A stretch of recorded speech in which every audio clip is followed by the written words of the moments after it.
Pues nosotros en la media vamos a ser la Beovia, pero de Europa. ¿Cómo afecta ese récord del mundo? En el kilómetro 2 pensaba, sabe que es media maratón porque es que iba a hacer récord de 10K. A mí, todas las ideas buenas que he tenido, todas, absolutamente todas, me ha pasado o yendo en bici o corriendo. Nunca sentado delante de un ordenador mirando una pantalla. Entonces mi hermano me propuso de que yo no era capaz de acabar una maratón. ¿Qué te juegas? 1.000 euros. 1.000 euros a que no haces una maratón. El trabajo tiene que estar hecho y bien hecho. Me da igual cuándo y cómo, pero tiene que estar. Dije, ay, tío, aquí estoy 9 horas, pero 4 horas me estoy tocando los cojones casi.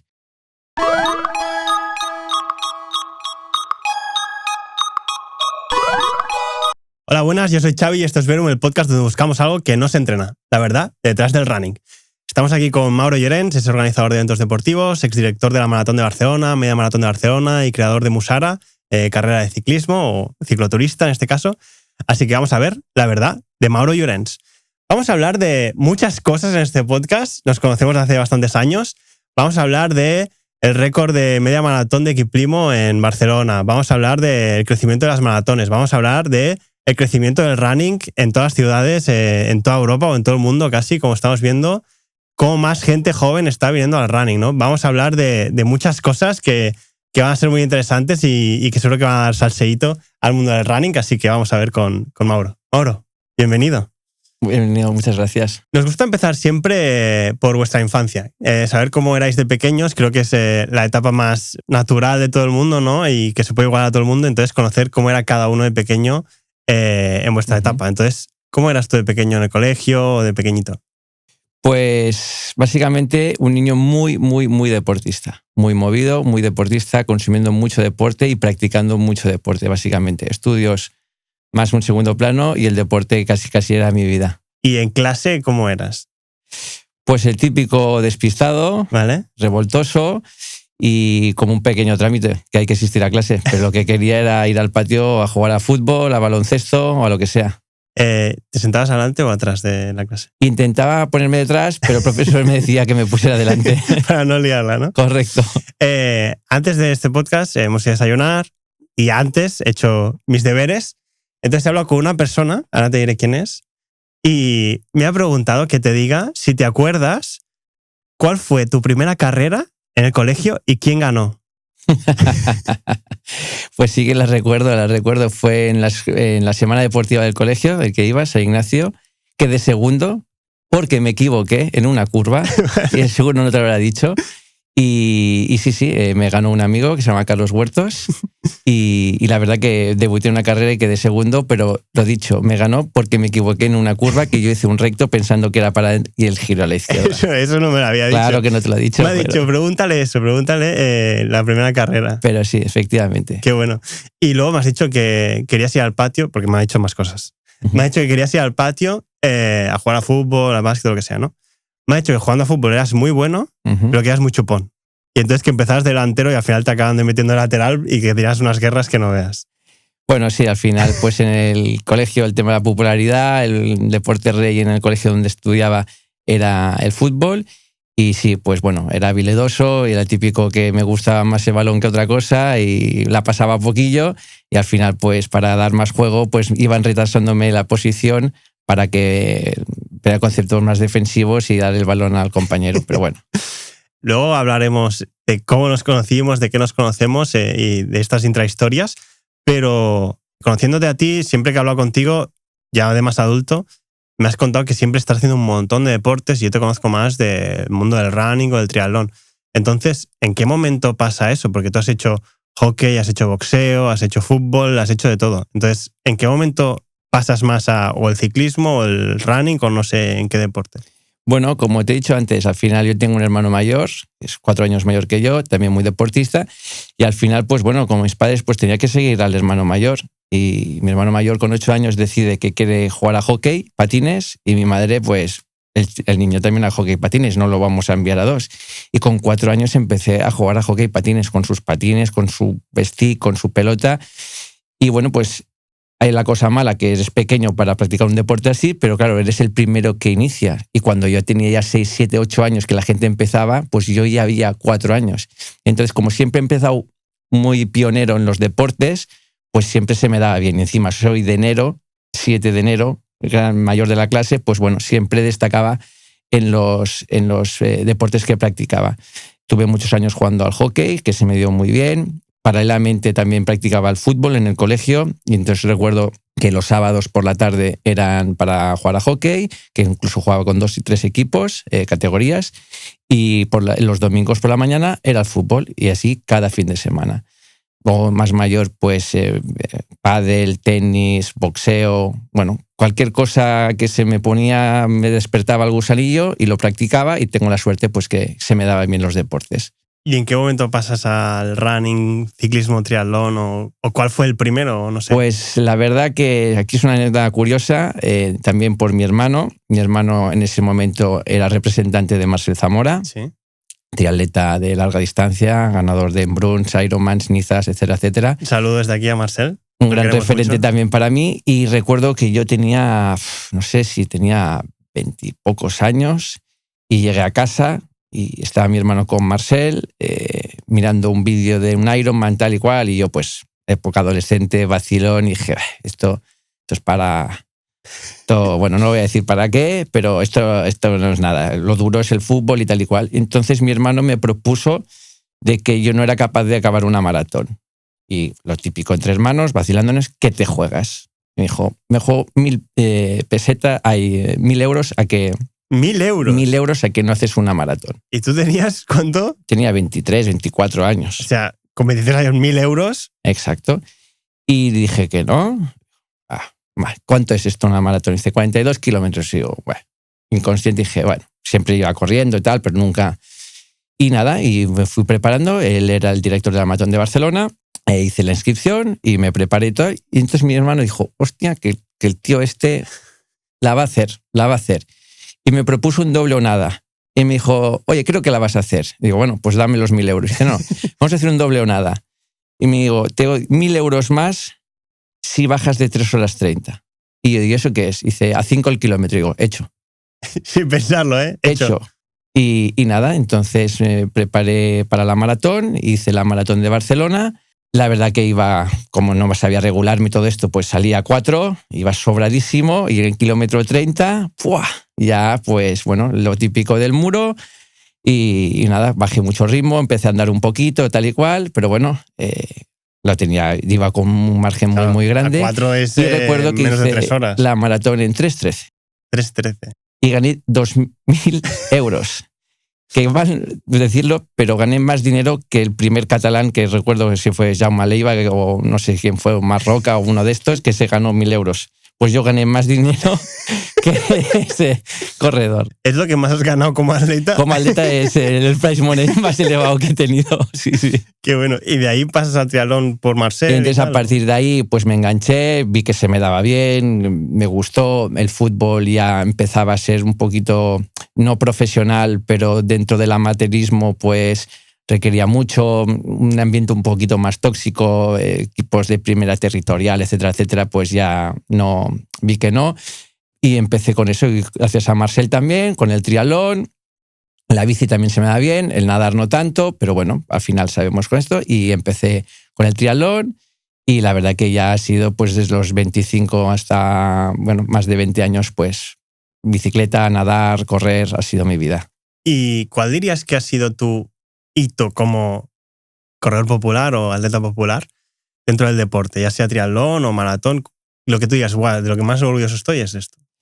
Pues de lo que más orgulloso estoy es de, no te lo sabría decir, pero yo recuerdo el primer Ironman que hice y no por el hecho de acabar el Ironman, sino del camino. Yo siempre lo digo, o sea, estar en la línea de salida es realmente la recompensa y el premio. Si tú estás en la línea de salida y tienes una buena cabeza, vas a acabarlo. El tema es prepararte bien. ¿Qué pasa? ¿Cuántos amigos conocidos voy a hacer una maratón y se quedan por el camino por lesiones, por no constancia, por el trabajo, por familia o un Ironman? Es mucha constancia y al final yo que venía pues de no tener mucha constancia, pues como empecé a correr, que no, que sí, venga, va, ¿qué te juegas? Vacilando a la gente, pues ahí hice un choque de realidad conmigo mismo y digo, oye Mauro, si le pones ganas y constancias eres capaz de hacer muchas cosas, porque sinceramente también creo hice el Ironman muy joven. La gente tampoco hacía muchos Ironmans y todo eso y dije, hostia, Mauro, esta constancia que has tenido cada día, salir las tiradas dobles, etcétera, etcétera, pues estuve muy orgulloso, sobre todo el primer Ironman, que fue evidentemente el peor tiempo que hice, claro. Pero el que más orgulloso estuve. No sé si solo ha sido en ese o en todos los demás, pero luego iremos a ver cómo nos conocimos. Pero una de las anécdotas que tú me cuentas siempre es ¿qué comías durante el Ironman? Pues Kinder Bueno. Kinder Bueno. Solo Kinder Bueno, ni geles, sí. Ni plátano, ni nada. Marcel, recuerdo, antes de hacer el primer Ironman, me dijo, tómate un batido de no sé qué, no sé cuántos, en el punto tal de la... Y bueno, me lo destrozó. O sea, unas cagarrinas espectaculares, me lo tomé y dije, y un geles, y bueno, no puedo, acabé evidentemente, pero destrozado. Y vi que mi cuerpo no lo toleraba. Entonces, cuando ya pasé al Ironman, dije, oye, en un medio o en un olímpico puedo y lo acabo, pero un Ironman no. Y entonces vi que, bueno, pues el Kinder Bueno a mí me sienta muy bien y al final, pues bueno, ese de glucosa, azúcar, el sabor está bueno. Y recuerdo que en Frankfurt me tomé 14 Kinder Buenos.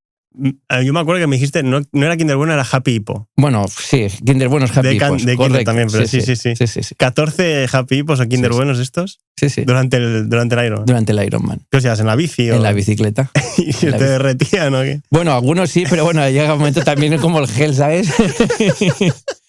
Pero bueno, la parte mucho es psicológico al final. Evidentemente que las propiedades que tienen los geles y todo esto no lo tiene, pero bueno, al final es comer algo, psicológicamente te va bien y nada, pues sí, 14 y 15 Happy, pues. Qué bueno. Pues quiero ir a cómo nos conocimos. No sé si quieres explicarlo tú o cómo fue.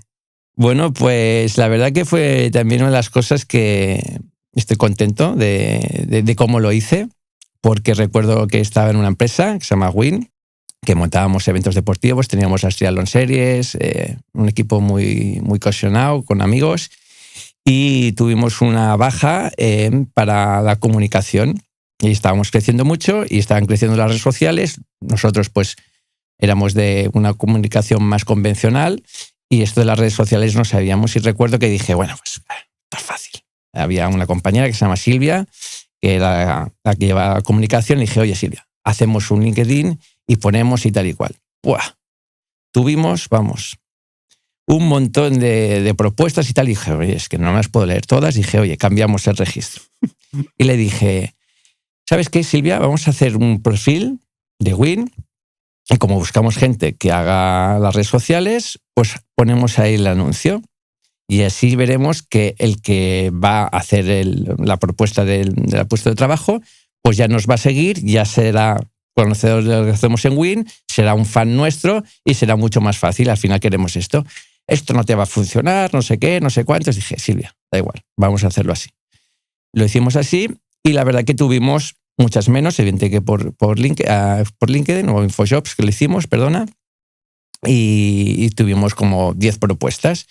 Y dije, oye, coge a 4 propuestas, 15 minutos cada hora, yo te doy 1 hora y total que cogimos a 4 y el día que teníamos las entrevistas, pues bueno, cayó la Mundial en Barcelona, no lo siguiente, pero lo siguiente, o sea, un diluvio impresionante. Y total que el primero nos llamó y nos dijo que evidentemente no podía llegar, no venía. El segundo tampoco.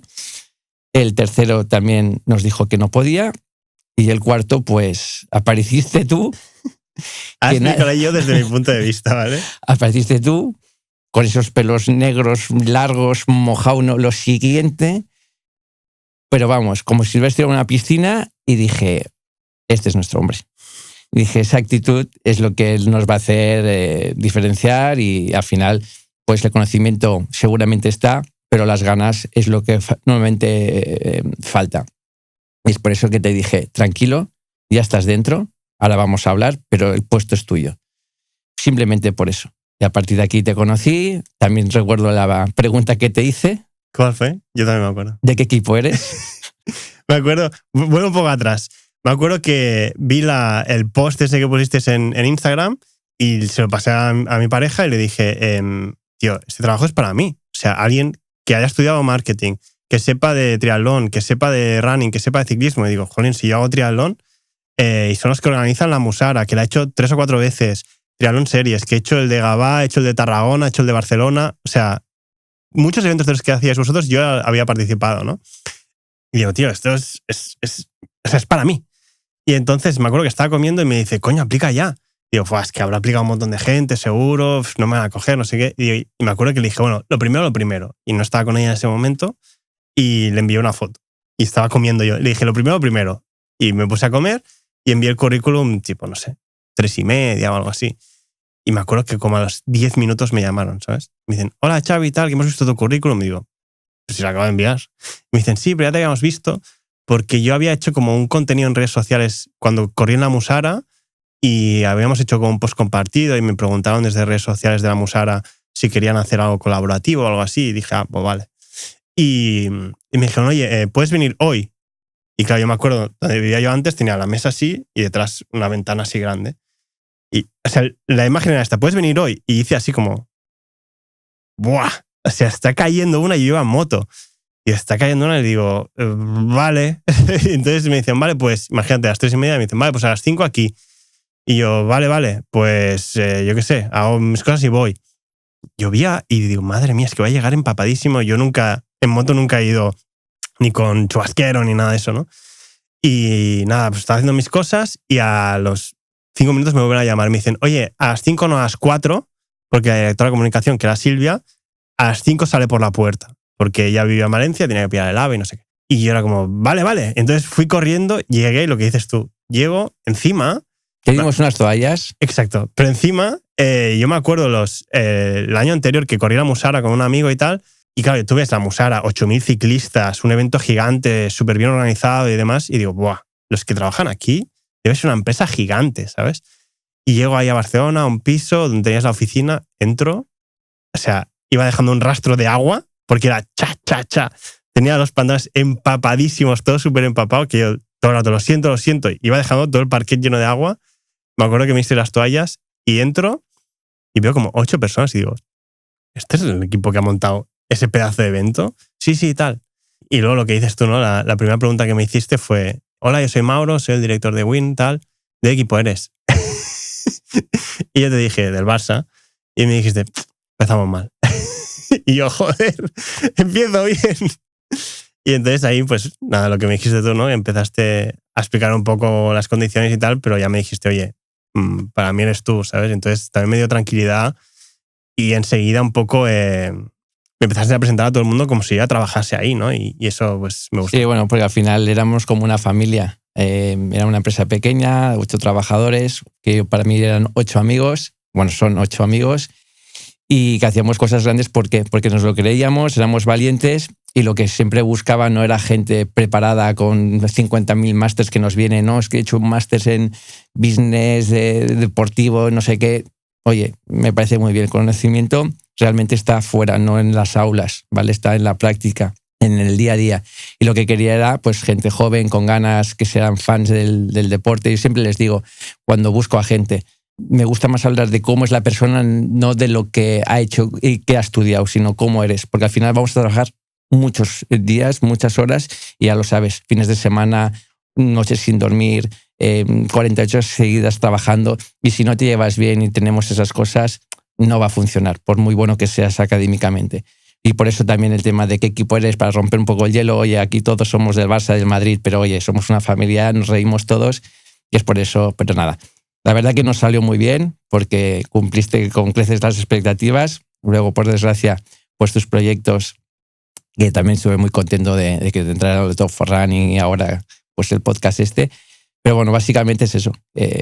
Fue una ayuda divertida y yo muchas veces la cuento, Y como digo, oye, mira, o sea, no fijaros en estas cosas. Hay otras cosas que son más importantes, que al final son las personas y cómo te vas a llevar con ella. ¿Tú crees cuando alguien busca trabajo o tienes que contratar a alguien, es mucho más importante la actitud que el conocimiento? Yo creo que sí, y gracias a Dios espero que sea así, porque yo he llegado donde he llegado por la actitud, no por mis conocimientos. Yo era un mal de estudiante. Vamos, o sea, la carrera justita, ¿vale? Y la facilita. Entonces, ¿por qué se me ha dado bien lo que hago? Porque he consumido mucho deporte. mucho deporte y verlo. Y cuando la gente ve pues un partido de tenis, por ejemplo, yo veo otras cosas. Pues Roland Garros, toda la publicidad que tienen puesta en la red, en la beta, en el fondo, los jueces. O sea, veo muchas cosas y entonces intento todo lo que veo, intentarlo aplicar a los eventos que hacemos. Desde una maratón, una media maratón, una cicloturista. Y al final yo creo que consumir deporte y ver lo que hay detrás, intentar implementarlo en lo que tú vas a hacer, es lo que te va a dar esa diferenciación. Recuerdo con mucho cariño esa etapa yo, y siempre que hablo con alguien digo, yo creo que no, trabajando difícilmente a largo plazo he sido más feliz que en otro sitio. Hemos tenido momentos también tensos entre nosotros o con compañeros, de mucho curro. También me acuerdo que yo entré como un mes antes de que empezara la Musara, el evento más grande que teníamos en ese momento, una cicloturista de 8.000 ciclistas en ese momento, ¿no? Y me acuerdo que yo ya estaba apuntado. Y me acuerdo que me dijiste también en esa misma entrevista, nosotros hacemos el triatlón series y tal, y yo ya lo he hecho. Bueno, pero que hacemos también en Tarragona y no sé qué. Sí, ya lo he hecho. Ya, pero hacemos también el triatlón de Barcelona. Sí, también lo he hecho. Bueno, hacemos la Musara. Sí, bueno, es que estoy apuntado. Y me dijiste, ¿estás apuntado? Pues regálaselo a alguien porque no vas a ir, ¿sabes? O sea, no vas a participar, sino que te toca currar, ¿no? Y yo me acuerdo, al mes teníamos ya el evento. Entonces, me acuerdo del evento, me presentaste, cuando llegamos ahí a todos los directores de los patrocinios, pues de las marcas. Y dije, mira, este es el chico que lleva la comunicación online y tal, pues cualquier cosa que necesitéis a él, no sé qué. Y yo me acuerdo un agotamiento. O sea, lo que dices tú, al final, si no te llevas bien, cuando estáis todos bien y habéis dormido 10 horas, 8 horas, perfecto. Ahora, cuando vas al límite de cansancio, eso con alguien que no te llevas bien salta mucho más, ¿no? Y entonces yo me acuerdo de el montaje, de la feria, de la entrada, de la salida, todo eso, los patros, así newsletters, las fotos, no sé qué. O sea, unas cosas que digo, ¡buah! Voy muerto a 1000, la feria era gigante, corriendo a todos lados. Y me acuerdo que cenábamos así medio rápido y decías, bueno, me acuerdo que estábamos cenando y dijiste, vale, ahora a las 11 de la noche hacemos reunión. Y yo pensaba, ¿a las 11 de la noche? O sea, nos reunimos todos en el hall del hotel a las 11 de la noche y mañana a las 4 de pie, ¿sabes? Y yo pensaba, a las 4 de pie tenemos reunión a las 11 de la noche. O sea, era una locura que yo muchas veces cuando lo cuento cosas que ahora contaré buenas de que parecía que trabajábamos poco, pero los picos de trabajo que teníamos eran muy grandes, ¿no? Que era cuando pasaba esto. Y me acuerdo de acabar ese evento, llegar a casa destrozado como si hubiese metido una paliza y pensar, como cada evento sea así, me suicido. Pues que, o sea, imposible, ¿no? Y luego me acuerdo que el siguiente evento fue Gran Fondo Priorat, que era una cicloturista de mountain bike en el Priorat, mucho más pequeñita, y el ambiente era muy diferente porque era mucho más relajado, mucha menos gente, mucho más controlado al ser menos gente y tal. Y me acuerdo que comparabas con la Musara Reus, y cuando en la Musara Reus estábamos montando todo, yendo de culo y tal, no sé qué, en Gran Fondo Priorat estábamos jugando a fútbol ahí, entre nosotros, chutando la pelota por ahí, ¿no? Y una de las anécdotas que cuento siempre es que me acuerdo, uno, que en esa época, creo que yo entré en el 2018 o así, no existía tanto el teletrabajo. Me acuerdo que me dijiste, tú tienes que venir 2 días a la semana. En los demás, puedes venir aquí, tienes tu sitio, y si no, trabajas de casa. Y yo pensaba, ¿desde casa? Yo, si desde casa, voy a hacer lo que quiera, ¿no? Y al final el volumen de trabajo era bastante alto y obviamente o trabajabas o no salía del curro, ¿no? Y me acuerdo, y yo creo mucho en eso, que me dijiste, yo mientras el trabajo esté hecho, me da igual que lo hagas a las 3 de la mañana que a las 3 de la tarde, ¿no? Y luego me diste las llaves también, que eso también me quedé flipando, que casi el primer día me das las llaves de la oficina, ¿no? Y me dijiste, ten las llaves, aquí tienes tu sitio, antes de las 10 aquí no hay nadie. Y pensaba, las 10 de la mañana, digo, jolín, ¿no? Y me dijiste, si quieres ir a entrenar, tu triatlón, tu natación, no sé qué, lo que quieras. Y entonces, volviendo a eso de los picos de trabajo, en invierno me acuerdo que los días eran más largos, que entrábamos medio pronto, salíamos a las tantas, a las 8 o lo que sea, a las 9 de la noche. Pero en verano, que venía más el buen tiempo y tal, me acuerdo que Mauro, que era el jefe, como dice antes, que todos éramos muy amigos y todos nos gustaba mucho el deporte, llegaba el jueves al mediodía y decía, oye, ¿tienes mucho curro para mañana y tal? Bueno, yo tengo esto. Dice, bueno, pues acabarlo hoy y mañana vamos en bici. Claro, para mí que tú creo que tienes la confianza de, vale, esta gente está currando y está bien, pero también quiero ese balance, ¿no? Entonces, que tu jefe te diga, que sí que eras nuestro jefe, pero muchas veces no se sentía como tal, que te diga, oye, hacerlo rápido y mañana vamos todos en bici. Pocos sitios pasa eso. A ver, el tema de los picos de trabajo. Es un poquito también como en la maratón, ¿vale? Es montar eventos se lleva adentro. Y lo ves en el primer evento que tienes, el que está preparado para trabajar en este tipo de eventos o no. Cuando haces una maratón, acá es una maratón, un Ironman, dices, nunca más voy a hacer uno. Pero lo llevas en la sangre y al cabo de 2 meses ya te has apuntado a otro. No, y 2 días también. Cuando acabo un evento, también digo, estoy mayor, ya no puedo más, voy a dejar los eventos, pero lo llevo adentro. Y esa adrenalina que es hacer una reunión a las 11 para preparar el día siguiente, levantarte a las 4, y esa adrenalina que tienes en el cuerpo, de verdad, que no es cansado para nosotros, para mí, en este caso, ¿vale? La adrenalina del día a día te hace superarte y pasar ese... Cuando acaban esas 48 horas de evento, estás roto y llegas a casa y dices, hostia, el último que hago. Y al final, pues sigues haciendo otro y otro y otro. Y el tema de cómo llevaba la empresa, pues al final yo venía de MediaPro, de una empresa grande, y lo veía que tenía trabajo, pero estaba ahí 8 o 9 horas y entrabas antes que el jefe para que viera que estabas y no te podías ir antes hasta que se fuera el jefe. Y dije, ay, tío, aquí estoy 9 horas, pero 4 horas me estoy tocando los cojones casi. Y digo, oye, no es efectivo eso. Entonces dije, el día que yo monte algo, esto no va a ser. Entonces, pues tuve la suerte de montar la empresa y llevarla un poquito como yo quería. ¿Podía ser bueno o malo? No lo sé, es como yo quería y como yo creía que era bueno. Entonces, al final yo pensé, oye, aquí vamos a hacer gente joven, con ganas y que sepa apasionada del deporte, como soy yo, nos vamos a llevar bien. Y luego es, oye, el trabajo tiene que estar hecho. Aquí no es ni has de venir antes ni más tarde, cada uno tiene su familia, su conciliación o sus ganas. Y digo, a mí todas las ideas buenas que he tenido, todas, absolutamente todas, me ha pasado o yendo en bici o corriendo. Nunca sentado delante de un ordenador mirando una pantalla. Nunca he tenido una buena idea. Todo lo que he creado y que ha salido bien, incluso mal, siempre ha sido corriendo. Entonces digo, oye, si a mí me pasa eso, yo os daba la libertad también para que vosotros me preparáis proyectos, ideas y todo eso. Y digo, oye, pues seguramente a ellos les pasará lo mismo. Y si tú estás un martes con un buen tiempo yendo en bicicleta, corriendo, y vas pensando en tus cosas tal y cual, oye, mira, es que tengo esto de la Musara y tengo que hacer esto, tengo este cliente, hoy he pensado, oye, seguro que te pasa corriendo o en bicicleta, no de esto. Y al final, pues bueno, el tema es tener esa libertad, pero vosotros nunca os pasaseis esa libertad porque el trabajo estaba hecho y al final básicamente es el trabajo tiene que estar hecho y bien hecho. Me da igual cuándo y cómo, pero tiene que estar. A partir de aquí, ser maduros, adultos y responder. No, ahora contaré otra anécdota, pero una de las cosas que a mí me sorprendió y valoré mucho también y con el tiempo aún más, era lo que dices tú, la libertad que nos dabas, ya no solo de horario y demás, sino creativa, ¿no? Porque al final, lo que tú dices, o muchas veces has dicho que yo soy bueno porque me rodeo de gente buena. Entonces, éramos muy pocos, pero los pocos que éramos muy buenos en lo nuestro, ¿no? Y entonces, al final, ninguno era tienes que hacer esto, tienes que hacer lo otro, porque al final tú eres el comercial que se dedica a hablar con las marcas. Tú eres muy bueno en esto, vale, haz tú lo tuyo. Yo me dedicaba a comunicación online. Tú eres bueno en esto, haz tú lo tuyo. El otro se dedica a lo otro, a diseño, vale. Eres bueno en esto, haz tú lo tuyo. Entonces yo me acuerdo varias reuniones planteando pues, estrategias para ver pues, cómo captamos más inscritos, cómo ganamos más seguidores, lo que sea. Y que tú, siendo el director, me decías, bueno, Moiki, porque siempre me llamas Moiki, de Moicano, me decías, Moiki, ¿tú qué harías? Y claro, yo tenía 24, 25 así.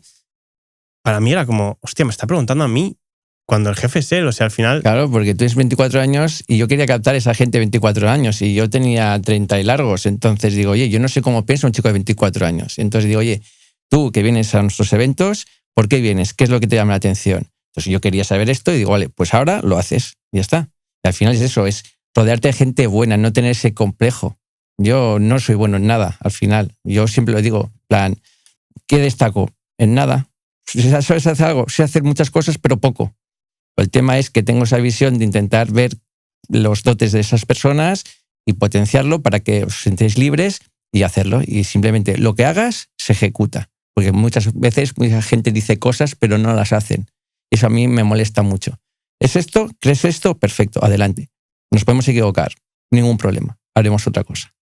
Es que en el podcast anterior hablábamos con Dani Sobrino también, y que también ha trabajado contigo, y también hablaba un poco de eso en la maratón, ¿no? Que decía, al final no había tantas trabas y era, ¿qué piensas esto? Se ejecuta y ya está, y en 3 días pasaras de la idea a la ejecución, ¿no? Y eso, ya te digo que creo que es algo que yo valoro mucho de cuando pasó y siendo tan joven que le des la confianza a alguien para decir, oye, lo que tú dices, hasta que no pase, hasta que no lo hagas, no sabremos si está bien o no. Pero si tiene sentido y tú lo sabes razonar y lo quieres ejecutar, vamos.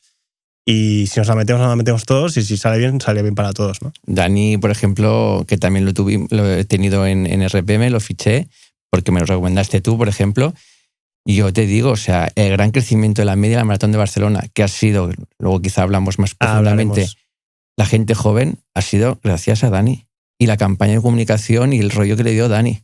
Digo, oye, Barcelona, ¿qué es? ¿Fiestera, ambiental, tema de festivales? Pues vamos a hacer eso. Dice, oye, ¿cuál es la carrera que mejor funciona aquí en España? La Beovia. ¿Y la Beovia qué es? La gente de toda España que va ahí con sus clubes a correr tal y cual. Digo, pues nosotros en la media vamos a ser la Beovia, pero de Europa. Vamos a hacer que todos los europeos vean a Barcelona con un buen rollo, con el tiempo, montarles una fiesta, etcétera, etcétera. Y todo eso es porque hemos sido valientes y decir, tú, Dani, que tienes 25, 27 años, que eres corredor, ¿cómo te identificas? Y vamos a hacerte caso. Podía haber sido bueno o malo. Suerte, hemos tenido suerte, hemos dado en el clavo. Pero lo bueno es dar valor y voz a esa gente que es más joven que tú, que te puede enseñar otras cosas y no ir de sobrado y decir, tú ya lo sabes todo y vamos a hacer lo que hace todo el mundo. Ser un poquito disruptivo. Y que muchas veces ya no por ir de sobrado, sino que muchas veces solo por ser joven no te dan esa voz, ¿no? Esa oportunidad que a veces falta y pues descubres esa gente que de golpe tiene la misma idea con 25 que con 30, ¿no? Entonces, si se das con 25, ayuda mucho a crecer, ¿no? Vuelvo a la anécdota y es que, no sé si te acuerdas, ¿tú te acuerdas qué tenía que hacer yo en Win Sports para que me doblaras el sueldo? Oh. Ostras, sí que recuerdo esto, ahora no recuerdo qué te dije, pero sí que recuerdo esa imagen, que querías un aumento de sueldo y digo, ningún problema, pero tienes que hacer esto. Y era... No un aumento, me dijiste, ¿te doblo el sueldo? Sí. Sí, superas mi tiempo en Ironman. Correcto, exacto. Que para que el que no lo sepa, ¿qué tiempo es?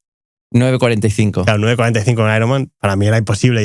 Yo quería bajar de 11 horas y me dijo 9:45. Y yo pensaba, buah, ni de coña. Pero yo siempre lo tenía ahí como, algún día le superaré y me doblará el sueldo, ¿sabes? Recuerdo, sí que quería. ¿Estás haciendo el Ironman de Corea o algo así? Sí, era en Taiwán. En Taiwán. Y para motivarte, al final digo, mira, te doblo el sueldo. Sí, ahora lo recuerdo, sí. Bueno, y siguiendo un poco con la historia, ¿no? de Win, que viene el COVID, jode a todo el mundo, obviamente, a nivel de salud, pero también muchas empresas como la nuestra, que era de eventos deportivos, ¿no? Para mí fue de las peores épocas de mi vida, junto contigo. Al final eras el director y también lo pasaste mal, pero yo lo veía de mucha gente que vivió un contexto muy diferente al mío, dentro de la gente que esté bien de salud, ¿eh? Eso ya quito que el que esté mal de salud en ese momento es mucho más jodido, ¿no? Pero dentro del contexto de estar bien de salud, mucha gente estaba en casa, sin trabajar, cobrando, y yo pensaba, ¡fua, tío, estás de lujo, ¿no? Y nosotros yo llevo la parte de comunicación online, todos los eventos que eran físicos pasan a ser online, de directo de Santander Triathlon Series, directo de la Musara, competición de Swift, competición de hacer abdominales, competición de correr en casa. Todo eso era a través de redes sociales. Nos llevamos, creo que 7, 8 cuentas de Instagram. Entrevistas en directo con la gente, directos cada día. Y yo me acuerdo que desayunaba, comía y cenaba con el ordenador delante. Para mí fue una locura y yo, obviamente por el aprecio que te tengo y a la empresa y al proyecto en sí, pensaba, bueno, métele, tío, porque al final nos va a ir bien a todos, ¿no? Y tenemos que pasar esto para que nos vaya bien. Y tú también, pues, trampeando a ver cómo podías pagarle a cada uno para que todo el mundo estuviera más o menos bien dentro de lo que cabe.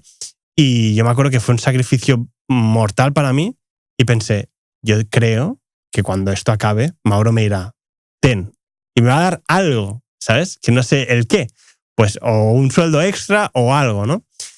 Y me acuerdo que al final fue pues el ordenador que aún tengo en casa. O sea, nosotros teníamos unos Macs súper chulos, gigantes, unos iMacs en la oficina, y en ese momento desmantelamos un poco la oficina, me llevé el mío a la casa para trabajar con él, y me acuerdo que pasado el COVID y que seguí con otros proyectos, me acuerdo que me dijiste, el ordenador quédatelo. Y me lo quedé en casa y siempre lo tengo en casa.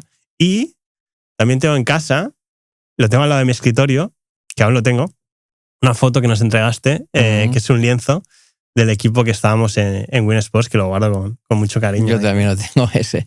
No, fue una época muy, muy dura. Para mí la peor que he pasado en mi vida, dejando aparte la salud, que evidentemente eso es lo peor de todo. Pero a nivel de empresa, pues claro, tú no sabes cómo vas a salir de eso, estás en casa. A mí el problema que tuvimos con Win es que el COVID saltó a un mes vista de la Musara con 8.000 inscritos, 8.000 maillots Santini que teníamos, todo comprado, todo producido, todo gastado, y no se puede hacer los eventos. Y digo, bueno, no pasa nada, esto se pospondrá, y lo pospusimos en octubre o noviembre. También, vamos, que no se hizo nada. Y el problema que tuvimos es que el gobierno dijo que todo lo que son viajes y pruebas deportivas y tal se tenía que devolver el dinero. Y eso es un dinero que la gente tiene que entender que nosotros cuando abrimos inscripciones cobramos antes. Y la Musara, por suerte, abríamos inscripciones y en un mes, 2 meses agotábamos y cobrabas pues 200, 300.000 euros en ticketing. Ese dinero hasta el evento se va gastando en sueldos, alquileres, maillots, campañas de comunicación, etcétera, etcétera. Y cuando llega el evento, tú ya no tienes ese dinero, ¿vale? Y entonces el gobierno dijo que teníamos que devolver. Yo recuerdo que cada día teníamos llamadas que al final paré por mi salud mental. Dije, oye, ya no hay llamadas porque todo el mundo era, oye, devuélveme el dinero, eres un estafador. Y digo, oye, pero que ese dinero es que no lo tengo. No lo tengo ese dinero. Y no es porque me he comprado un Ferrari y un chalet, sino porque lo he gastado. Tengo 8 nóminas y voy pagando con eso. A mí me da mucha rabia. Y lo entendí obviamente cuando trabajé en una empresa de eventos deportivos, ¿no? Pero yo hice ese cálculo también antes. Yo estaba en la Musara que había corrido y decía, coño, cada inscripción a 60, 70 euros, 8.000 personas, estos se están forrando.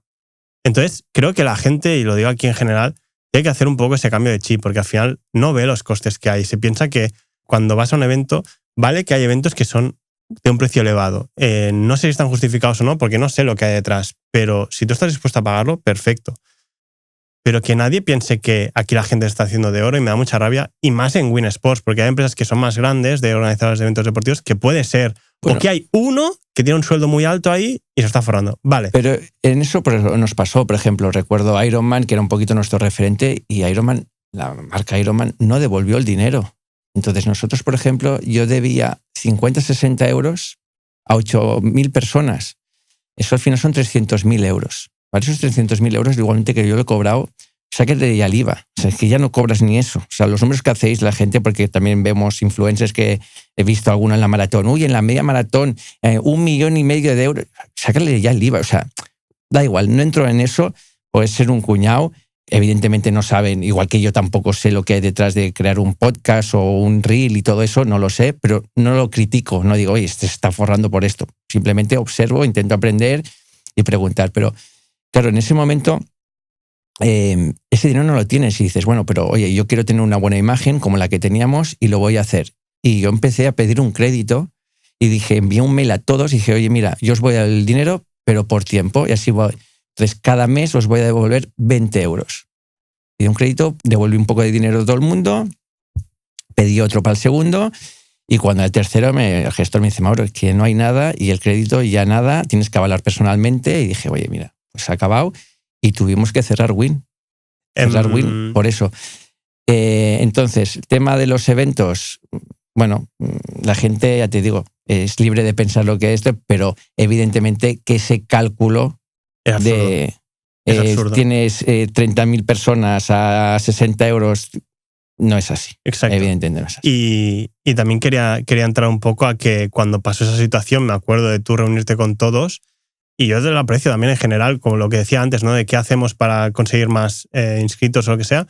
En esa situación que era un poco crisis, dijiste, ¿qué hacemos? ¿Tú qué harías? Y hicimos un poco votación en plan, ¿tú devolverías el dinero, sí o no? Sabiendo las consecuencias de todo, ¿no? Y yo personalmente me acuerdo que dije, tío, hay que devolverlo, tú también estás de acuerdo. Pero mi razonamiento era, y era erróneo y me da rabia, la gente luego se va a acordar, porque nosotros vamos a seguir haciendo eventos. Y cuando vuelva a la Musara, cuando vuelva al Triathlon Series, cuando vuelva no sé qué, se acordarán de quién le devolvió el dinero y quién no. No. y nadie se acordó, todo el mundo le daba igual. En los momentos complicados la gente es muy egoísta. Sí. Y ya de momento es una sociedad que cada vez somos más egoístas. egoístas, pero en los momentos malos aún es más. Y bueno, la decisión fue correcta o incorrecta. Para mí fue correcta porque me permitió dormir tranquilo. Exacto. Y evidentemente que un proyecto muy ilusionante, que me costó mucho, se fue al garete, pero bueno, hice 8 amigos, una experiencia que, mira, pues estoy aquí para contarla y dormí tranquilo. Que si no hubiera devuelto el dinero, Win hubiera seguido, evidentemente. Pero bueno, no se puede tirar atrás y miremos al futuro con ganas y la verdad que tampoco me ha ido mal. Entonces pasa eso. En ese momento, pues que estábamos todos ERTES y trabajando en medias jornadas y tal, a mí me aparece la oportunidad de Top 4 Running y entonces estaba medio. Hasta que llegó un punto que en Top 4 Running me requerían más y más y no paran de decirme ¿cuándo va a estar jornada completa? ¿Cuándo va a estar jornada completa? Y al final me vinieron también de uno de los patrocinados justo de Musara, me hicieron otra oferta y ya estaba un poco así que les dije a Top 4 Running, oye, me han ofrecido esto, hazme una oferta un poquito mejor y voy. Y entonces lo que pasó con Win Sports es que al final tenía varios compradores que absorbieron un poco la empresa y los eventos, que era lo más importante de Win Sports, y al final fue RPM, ¿no? Quien compró la empresa de Win Sports con sus trabajadores, a los que se hizo la oferta donde... Sí, bueno, aquí al final tuve un poco de suerte que en Win los eventos, hay que saber que los eventos casi nunca son tuyos propios. Tú un evento siempre lo haces en un espacio público. Al final necesitas el permiso y tal. La suerte que tuvimos en Win es que creamos marcas. La marca Musara, la marca Triathlon Series. Y al final cuando la empresa, claro, que dije, oye, ya no tengo nada, voy a vender, nadie iba a comprar esa empresa. ¿Por qué? Porque tenía deudas. Y el problema que yo tenía cuando hablé con el gestor y todo esto, me dice, Mauro, lo primero que tienes que hacer es liquidar a todos tus trabajadores. Y eso fue lo peor que me ha pasado en mi vida, con diferencia. Y no echar a una persona ni nada, sino decirles a 8 amigos, decir, oye, no tengo nada más. Entonces tengo esto, tenía un pequeño colchón y dije, esto es lo que tengo. O lo cogéis, o si no me denunciáis y tal, pero no hay más. Y todo el mundo aceptó, os di una parte a cada uno, un ordenador, de cosas de esto. Cerré la compañía, a los proveedores di la cara, hablé con ellos, dije, oye, lo siento, me voy. Teníamos materiales y dije, pues a Transvase Zamora, que es un proveedor nuestro, dije, oye, quédatelo todo, pero no te lo puedo pagar. Por suerte, no tuve ningún problema con nadie, ningún proveedor, ni con ningún trabajador. Y entonces veo que la gente quería la marca Musara y creo que los primeros fueron Octagon en contactar, luego vinieron los de Motorpress, Franchico. También tuvimos a Oci Sport, teníamos a mucha gente y nada, lo teníamos hecho con una empresa y al final de todo, pues estas cosas de la vida, nombran a mi hermano director general de RPM y dijo, oye Mauro, nos interesaría sobre todo pues que las marcas, estamos con el tema del running, el tema del ciclismo no lo tocamos, nos lo queremos absorber y tal y cual. Y dije, vale, sí, pero si te quedas a mi gente. Y entonces aceptaron. Gente como tú, pues, tuvo otra oportunidad con Top 4 Running y fantástico, pero la gente que no tuvo esa oportunidad, pues les dije que me iba siempre y cuando contrataran también a los compañeros. Aceptaron y pasamos a una nueva etapa que entramos en RPM en los últimos 4 años. Es decir, que yo hablé con tu hermano también, pero justo acaba de entrar en Top 4 Running, que es un proyecto que sigue a día de hoy y en el que estoy muy contento. Y no tuve la oportunidad al final de trabajar con vosotros en RPM, ¿no? Y con Cristian lo conozco de hace mucho tiempo, ¿no? Compartíamos oficina ahí en Win Sports, pero no he tenido la suerte de trabajar con él. Entonces, pasas de Win Sports, el contexto que hablábamos antes, ¿no? Los viernes no voy a la oficina, antes de las 10 aquí no hay nadie y tal, a RPM, que pasas a ser, ¿qué figura tienes ahí? Una empresa mucho más grande. Exacto, ahí fue un poquito el choque de realidad. Claro, de llevar 15 años una empresa como yo quería y esto, y llegar a una multinacional, que es, bueno, primero era RPM, pero luego justamente lo compró Grupo Godó, y el choque de realidad pues vuelve a ser eso, de oficina. De oficina, a las 9 de la mañana y hasta las 10 de la noche. Y ya no porque está el jefe tal, porque también tenía un peso importante, evidentemente que tenía gente por encima, pero bueno, me daban bastante libertad. Era porque tenía mucho trabajo y empiezas también pues el tema de la burocracia de una empresa grande, que si las POs, la contabilidad, el V1, el V2, V3 y tal, y dices, uff. empieza a ser complicado. Pero esa sería un poquito la parte más negativa, pero con una parte con muchas ganas de me ofrecen ser el director de la Media Maratón de Barcelona. Al final el cargo cuando entro es ser director de Assets, que era un poquito el director de los eventos propios que tenía RPM, pero sobre todo enfocado mucho en la dirección del área de running. Y entonces cuando entras tú ahí, entra un poco también intentar hacer tu equipo, ¿no? Y me acuerdo que me llamaste y me dijiste, Moiki, sé que no vas a venir, pero necesito otro como tú, ¿no? Y ahí entra Dani, ¿no? Exacto, entonces bueno, pues ahí se abren esto, me dan la dirección de la Media Maratón de Barcelona, también con la Maratón de San Sebastián, bueno, todos los eventos de running que tenía, y tenía que hacer mi propio equipo. Había un equipo en RPM, pero que no era de mi confianza, pues gente que lleva mucho tiempo, pero bueno, yo al final ya sabes que soy un poquito novedoso y tal, y quería hacer mi equipo, un poquito como cuando viene un entrenador que lleva su staff y todo eso. Por suerte también me dan la confianza y quería, pues la cosa que me ha funcionado, pues volver a hacerlo. Entonces, evidentemente, intenté recuperarte para la causa, estabas muy bien en Top for Running, yo creo la felicidad para ti porque te considero un buen amigo, y dije, oye, ya sé que tú no vas a ser, pero alguien parecido. Entonces me dijiste el tema de Dani Sobrino, y la verdad que quedé con él, y la verdad que también, bueno, una anécdota buenísima. O sea, quedé con él cerca de mi casa a tomar una cerveza y le dije, oye, ¿tú quién eres y qué haces? Y lo cogí por lo que me dijo. Y el objetivo de Dani Sobrino, que no sé si lo has dicho en el podcast, no lo he dicho, pero lo sé, es que querés ser la persona con más maratones de Barcelona de la historia. Tenía 25, 26 años y la había corrido pues ya como 5 o 6 veces. Y dice, oye, cuando tenga 40, 50 años, si la corro cada año. Y no es un tema de calidad de hacer la maratón en poco tiempo, sino del número. Y dije, joder, este fricazo para la saca directamente. Y nada, bueno, una anécdota. Y nada, empecé a hacer mi equipo y fueron momentos complicados porque también recuerdo que la primera maratón que cogí la cojo post-COVID y 10.000 corredores. 10.000 corredores hasta el día de hoy, que este año han sido 32.000. Entonces, bueno, pues ha sido un viaje duro, con sombras y con luces, y bueno, pero contentos.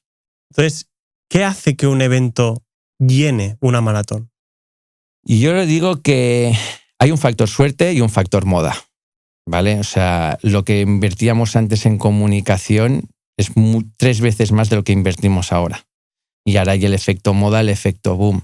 Y nos ha pasado, volviendo un poquito atrás en Win, pues tuvimos la suerte que pillamos la cresta de la ola del triatlón. Cuando el triatlón bajó, pillamos la cresta de la ola de las cicloturistas, y ahora es el boom del running. Son modas. Nosotros normalmente, al menos a mi modo de ver, son 4, 5, 6 años que dura, y seguramente que de aquí 4 años pues el running bajará un poquito porque estaremos cascados y todos rotos de articulaciones, etcétera, etcétera, y volver a salir o el ciclismo o otro deporte o lo que sea. Entonces, eso hay un factor importante, ¿vale? El gran crecimiento que estamos teniendo, y es en los datos, es la gente joven. Es entre 18 y 35 años y ya estamos casi en un 60%. 60%. ¿Por qué la gente joven corre más ahora? Y yo creo que porque ha cambiado las cosas. O sea, ellos ven como un tema de estatus el correr. Si corres bien, si estás en un social run, un tema también de forjar relaciones o de ligar. Pues antes quizá era una discoteca y zumbarte 4 copazos, pues ahora quizá es ponerte un buen outfit de correr, incluso que van maquilladas a correr. Y digo, joder, ¿sabes? Entonces, creo que un poquito es eso. Y incluso también en el ciclismo. Pues sales en ciclismo y antes casi nunca veías chicas o gente joven, y ahora sales en bici por aquí en Barcelona, al Fural, la Rabasada, etcétera, etcétera, y no paras de ver gente joven y chicas. Y yo creo que el crecimiento viene sobre todo por ahí, y porque yo creo que es un tema de modas y un tema de estatus, pero no lo sé. Entonces, ¿crees que hay mucho más que engloba no solo las carreras y eventos deportivos, sino todo lo que se genera alrededor, ¿no? Pues estamos hablando de social runs, estamos hablando de influencers, estamos hablando de que hay mucha crecida, ¿no? en esa gente joven y en el deporte femenino. Entonces, ¿qué ha cambiado para que eso pase? No te lo sabría decir. Yo te digo, yo soy una generación que no soy de redes sociales. Estoy encantadísimo que se haya salido porque al final es salud Y yo creo al menos que la sociedad, cuanto más gente haga deporte, tendremos mejor sociedad. El deporte une, el deporte va bien para las enfermedades mentales. Cuando tienes un problema, evadirte con el deporte es bueno. O sea, no, lo aplaudo 100%. ¿Por qué? No lo sé, sinceramente. No lo sé y no te quiero engañar, pero bienvenido sea. Y una vez pasas a RPM, que entras pues en una empresa más grande, más burocracia, mucha más gente, muchos más pasos para hacer cualquier cosa o ejecutar. También eventos más grandes a nivel de personas. Al final los eventos de ciclistas no suelen ser tan grandes. Una carrera como media maratón o maratón que llegas a hacer sold out. ¿Cómo lo vives tú ese momento en el que dices, vale, ahora vamos a hacer sold out en media maratón y en maratón de Barcelona? No es que lo vivas de una manera, tampoco lo sabes. Tampoco te lo esperas. Sold out hemos hecho por primera vez en la historia en la maratón este año. En la media maratón hicimos el año pasado y este año. Al final también, aquí hay un poco el problema, es que la gente que manda, la gente de arriba, siempre quieren un poquito más. Al final es una empresa privada y es un negocio. Evidentemente que no son los números que dice gente por las redes sociales, pero sí que evidentemente es un negocio. Y ahí está un poquito mi función, que yo al final soy también consumidor y no todo es el precio. Y al final también tengo suerte que me escuchaban y oye, hay que crecer, pero regularmente. Y el tema era cerrar para crear ese deseo y el año que viene, como me han cerrado, me voy a apuntar. Desde arriba decía, no, hasta el final, que nadie se quede, cuanto más. Y digo, oye, para mí esto es un error. Es pan para hoy, hambre para mañana. Exacto. Al final dices, oye, es mejor. Dices, oye, mira, vamos a cerrar en 20.000, pero cierra, que no meter 24.000, 25.000 hasta el final, porque eso verás que el año que viene vas a cerrar. Aparte, como organizador, lo que mejor buscamos es cerrar lo antes posible, porque tú ya sabes el dinero que tienes y a partir de aquí lo puedes gestionar con los pedidos de las camisetas, con los pedidos de avituallamientos, con todo esto. Si tú vas hasta el final de todo, tienes ese variable que a veces... a la última hora también, exacto, sube costes. Y nada, entonces la suerte que al final escucharon también, hemos ido creciendo poco a poco y se ha creado una mística y una áurea, y más con el récord del mundo, pues que ahora nos tenemos que aprovechar y estar a la altura. Y estar sobre todo a la altura de las expectativas del cliente final. Y dentro de estos eventos, ¿cuál ha sido el momento más difícil para ti? El momento más difícil, convencer a los jefes. ¿Vale? Porque al final el equipo es cohesionado y tal y cual, pero al final los jefes a veces son gente de números y ellos no hablan el mismo idioma que nosotros, ¿vale? Y al final, pues eso es un poquito lo que más cuesta. El tema de gestionar un evento, oye, trabajamos casi todo un año para un evento. Trabajan 2.500 personas ese día en la maratón y en la media maratón de Barcelona. Tenemos un grupo, subgrupos, responsables, y eso no me da miedo porque es lo que sé hacer, pero hay otras cosas que es, pues ya te digo, que el de arriba te compre lo que tú quieres hacer, eso a veces es lo más difícil. Vale, vamos a hablar de un tema algo controvertido, ¿no? Que fue el récord del mundo de Kiplimo. En el podcast anterior también hablé con Dani de Kiplimo, porque nosotros lo conocimos hace bastantes años en un evento en la San Silvestre Vallecana. Yo estaba en un grupo de running que lo patrocinaba Nike. Dani trabajaba en Nike en ese momento y nos invitaron a la San Silvestre Vallecana, y me acuerdo que Kiplimo no lo conocía nadie. Tenía un Instagram con 2 fotos, una de Elena Tapuerca hecha con un móvil borroso y otra de la San Silvestre Vallecana, que la acaba de ganar. Y en la rueda de prensa me acuerdo que le dijeron, ¿cuánto quieres correr la carrera? Y él preguntó, ¿cuánto es el récord? Y le dijeron, no sé, 27 algo. Y dijo, vale, pues menos. Y la gente se quedó, que acaba de venir de por ahí, no sabemos quién es y viene aquí diciendo esto, ¿no? Y no lo dijo desde la chulería, sino desde, yo he venido a correr rápido, ¿no? Y al final ganó y hizo récord. Entonces luego hemos visto su evolución, hemos visto que la distancia donde mejor se desenvuelve es en media maratón, y llega a la media maratón de Barcelona y hace récord del mundo en media maratón de Barcelona, ¿no? ¿Cómo afecta ese récord del mundo y luego lo que pasó después de esa noticia de que le quitan ese récord del mundo, ¿no? El récord del mundo fue 100% inesperado para nosotros. Incluso el paso por el 10K y el paso de las liebres no era para hacer récord del mundo, era para hacer récord del circuito. Creo que queríamos bajar de 58, hacer un 57-45 y no nos lo planteamos para nada. Cogimos a Kiplimo porque teníamos una buena oportunidad, quería correr, estaba preparando no sé si Londres o alguna cosa de estas y nos lo ofrecieron y decimos que adelante. Incluso apostábamos también por Camguror, que vino, y por alguno más y fue completamente inesperado. Sinceramente. Aparte, recuerdo que en el briefing de atletas de élite pasábamos los tiempos y todo eso, y todo el mundo pactado. Y recuerdo que por la mañana se levanta y la persona del staff que estaba ahí dijo, oye, se ha levantado con buenas sensaciones, dice que si puede ir un poquito más rápido. Y dijimos, hombre, por poder evidentemente que puede, pero las liebres, porque las tengo pactadas también con todos, van a ir a su ritmo. Y lo recuerdo, dijimos, oye, yo informé a los demás que Kiplimo quizá quería romper la carrera, pero que las liebres iban a ir así, todo el mundo de acuerdo. Y evidentemente es en el kilómetro 2. Es el kilómetro 2 y tal. Y yo así miraba los tiempos y digo, oye, pensaba, sabe que es media maratón porque es que iba a hacer récord de 10K.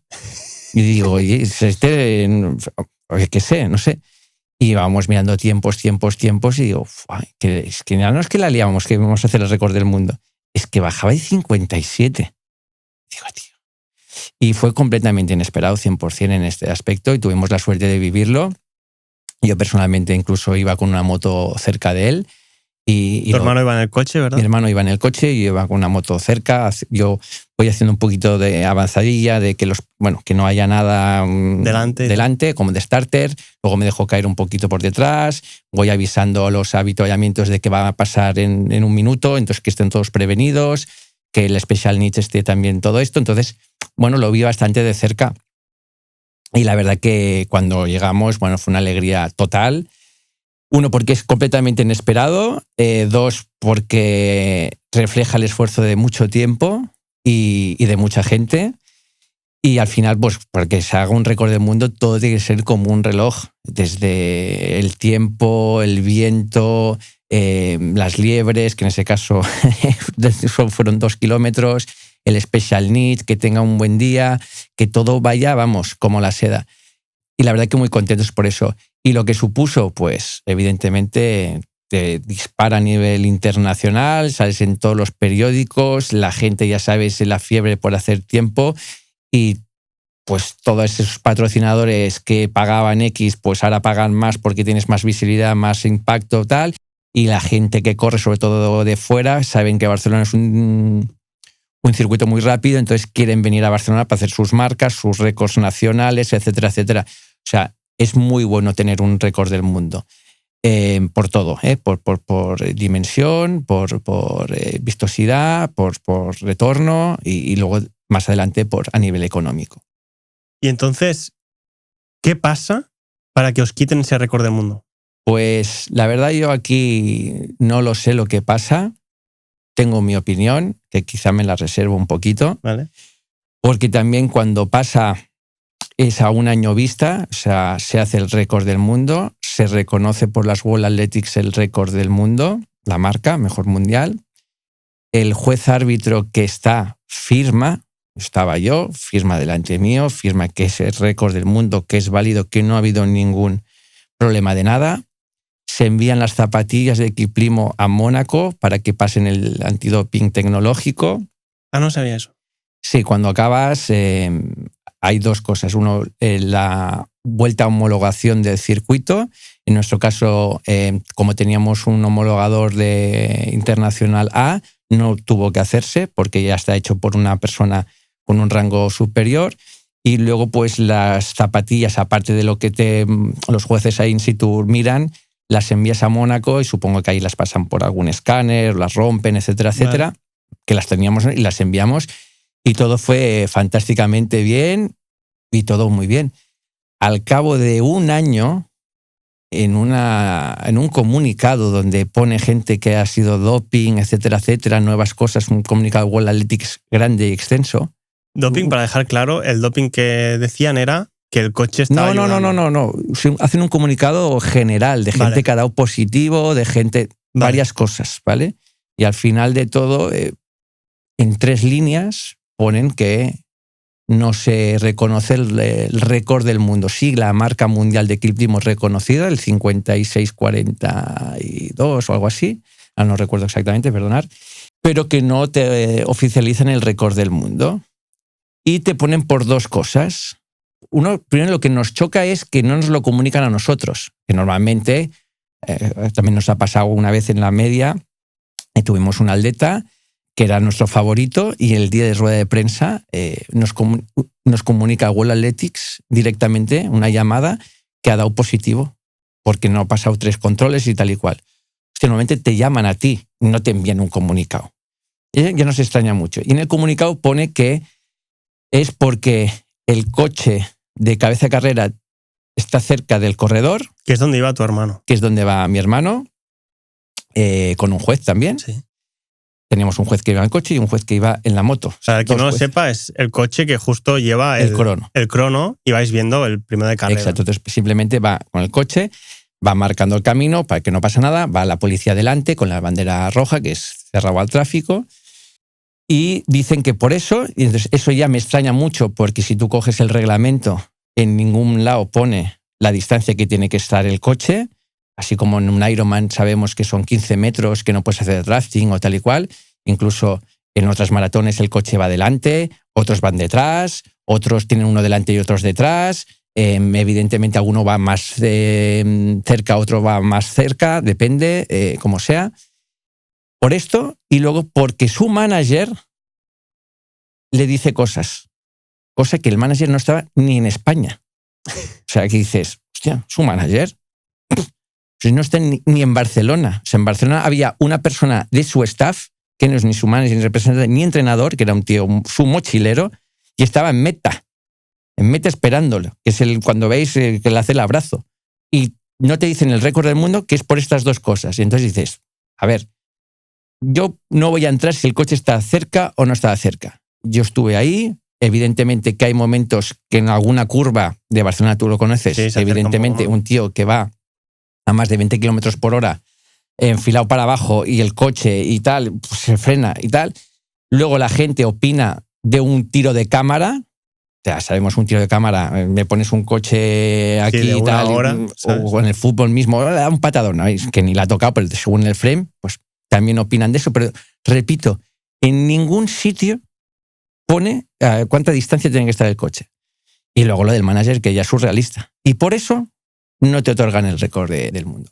Desde Barcelona, yo ahora al seguimiento no estoy, porque desde hace unos meses que ya no soy el director de la maratón y la maratón de Barcelona, pero bueno, estoy al caso de esto. Sé que desde Barcelona se ha recurrido, se ha ido a un TAS, y estamos recurriendo para que realmente se reconozca el récord del mundo. ¿Por qué no lo dan?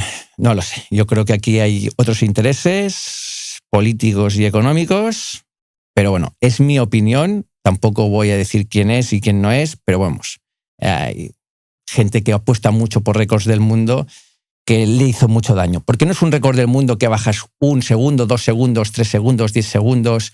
No, es un récord que es que le bajas 45 segundos y va a costar mucho. Y eso, pues yo creo que a gente le duele y esto. Pero bueno, mira, al final también ha salido ahora en Lisboa, que ha bajado, y sabemos que Kiplimo lo tiene en sus piernas, y esperemos que nos lo reconozcan, porque creo que Barcelona se lo merece como ciudad y por la gente que lo ha hecho, y sobre todo porque no creemos que hayamos hecho nada incorrecto, porque el reglamento lo dice. Luego opiniones hay muchas y varias, y he visto por redes sociales gente influyente que diciendo que sí, que esto no sé qué, no sé cuántos, y luego él con la moto, el primero de todos que está al lado, diciendo venga, vas a tanto. O sea, algo surrealista. Pero bueno, yo soy una persona de perfil bajo, no me gusta, me lo reservo para mí, y espero y deseo que finalmente lo ratifiquen, porque se lo merece Barcelona y Kiplimo. Volviendo un poco al tema de esas cuentas que hace la gente que no tiene ni idea, ¿no? ¿Cuánto cuesta traer a Kiplimo o la élite de keniatas, ugandeses o lo que sea, atletas de élite, a la maratón de Barcelona, por ejemplo? ¿Cuánto cuesta de dinero? Sí. De dinero son cosas que entiendo que a la gente tiene morbo, le gusta. Es un muy buen dinero. Es un buen dinero. Al final en Barcelona hay una licitación que tú cuando licitas y te otorgan la maratón es una de las cosas de los criterios de valor, que son objetivos, que tú pones cuánto vas a destinar, ¿vale? Y es un porcentaje alto. Barcelona lo que más ha invertido, o sea, alto para un presupuesto de Barcelona, si lo comparamos con Valencia, con Londres, Nueva York, etcétera, evidentemente que es bajo, pero para nosotros tener una maratón con un precio muy, muy asequible, pensar que la maratón de Barcelona hasta la última licitación, el último rango valían 60, 70 euros, comparada con las otras maratones, imagínate, en Barcelona pues estábamos unos 300.000 euros, ¿vale? En una maratón. En una media maratón es mucho más barato. Piensa que los atletas que hacen maratones pues gastan 2-3 balas, ¿vale?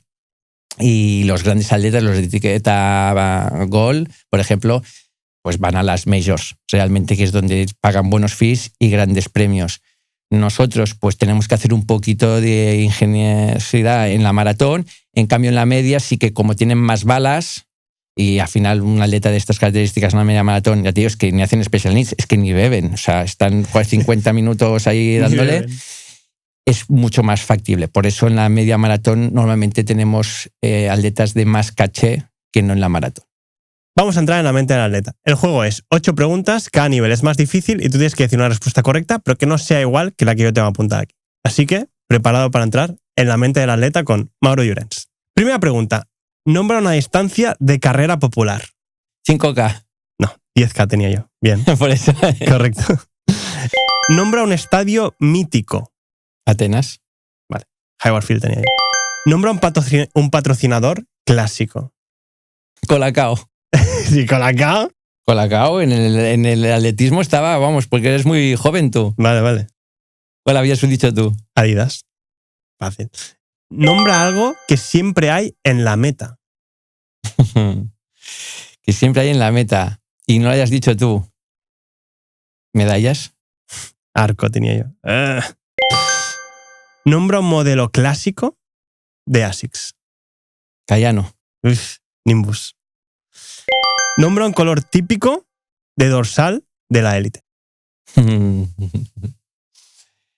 Negro. Amarillo. Nombra un maratón en Asia. ¿En Asia? Pekín. Tokio. Y última. Nombra un atleta con medalla olímpica española. ¿Un atleta de comedia que sea chica? Un atleta. Una. María Vasco. Ana Peleteiro. Tenía aquí María Vasco y Ruth Beitia. Casi por acabar, tenemos una lista de Spotify con canciones de todos los invitados, así que no sé si tú tienes tu rap de Spotify o del año pasado o quieres decir una canción, pero normalmente lo que hacemos es coger una canción de cada invitado y la ponemos en nuestra lista de Spotify para tener una canción de cada uno. Entonces, ¿cuál es tu canción escogida para nuestra lista de Spotify? Born to Run de Bruce Springsteen. Ok. Muy bien. ¿La usas mucho para correr? O? Sí, bueno, es una canción que me recuerda mucho a una persona, que es Marcel Zamora, que fue una de las personas que me inspiraron. Y él es un loco de Bruce Springsteen, pero un loco, vamos, un friki. Y la verdad que cuando empecé a correr y tal y cual, pues bueno, me inspiraba y es una canción que él tengo mucho aprecio y sería mi canción. Pues la añadiremos en la lista de Spotify y la podéis ver aquí en el link y tenéis todas las canciones de nuestros invitados. Vamos con la última anécdota, ¿no? Que es esa divertida que a mí me hizo mucha gracia cuando trabajabas en Win Sports y estamos organizando el Triatlón de Barcelona y el día siguiente nos dices tú, oye, vamos todos a desayunar porque os tengo que contar lo que pasó ayer en el Triatlón de Barcelona. Un evento duro, nos levantamos súper pronto, acabamos súper tarde por la tarde. Es un evento donde hay muchísimas carreras ese mismo día, muchas distancias. Y teníamos en la oficina una bici y una mochila. ¿Qué pasó? Pues una cosa, bueno, de anécdotas tengo muchas, pero esta verdad que hay que contarla. La cuento porque el implicado no nos va a escuchar nunca en la vida. Ni entiende el castellano, Ni entiende el castellano. Entonces era el Triatlón de Barcelona, distancia olímpica, y a 300 metros, pues hubo una decaída de un corredor. por suerte no pasó nada grave, pero en su momento pensábamos que era grave. Se le tuvo que trasladar al hospital más cercano. Casi fue una parada, pero no llegó a parada. Y entonces, bueno, cuando tú haces una inscripción, normalmente sabéis que aparte de vuestros datos habéis de poner un teléfono de contacto de emergencia, que es por si pasa estas cosas, nosotros llamamos e informamos de que esta persona pues está en el hospital o lo que haya pasado. Entonces el personaje en este caso era un ruso que se llamaba Dmitry. Entonces, coge el teléfono y llamo al teléfono de contacto y se pone su mujer y le digo que Dmitry ha tenido un percance en Barcelona haciendo el triatlón y dice que no, que me he equivocado, que Dmitry no está en Barcelona, está en no sé dónde haciendo otra cosa. Y yo le digo, pero su marido es Dmitry, no sé qué, no sé cuántos, tal. Y dice, sí. Y digo, pues que sepas que está en Barcelona y tal y cual. Dice que no, que Dmitry no está en Barcelona, que no, que estaba hablando ayer con él y está trabajando en no sé qué, no sé cuántos. Y yo, digo, no sé, pues me habré equivocado. Y nada, por suerte hacemos el seguimiento, se lo derivan al Hospital del Mar. Voy al Hospital del Mar y ahí me encuentro también pues una chica y Dmitry pues que está ahí atendiéndolo.